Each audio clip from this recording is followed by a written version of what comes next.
देखिए, मुस्लिम लीग नून की हुकूमत ने 1973 के बाद एक फैसला किया, एक आमिर को पर आर्टिकल 6 लगाने की कोशिश की।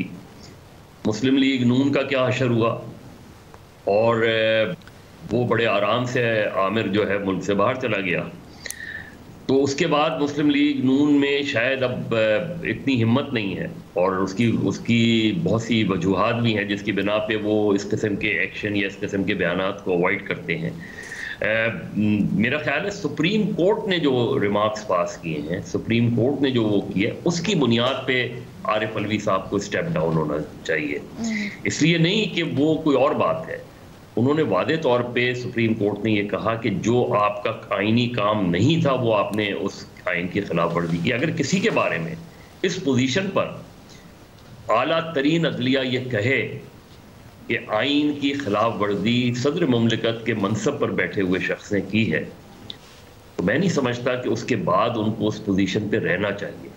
बाकी मुस्लिम लीग नून क्या डिमांड करे, दूसरी जमातें क्या डिमांड करें, ये इतना मैटर नहीं करता।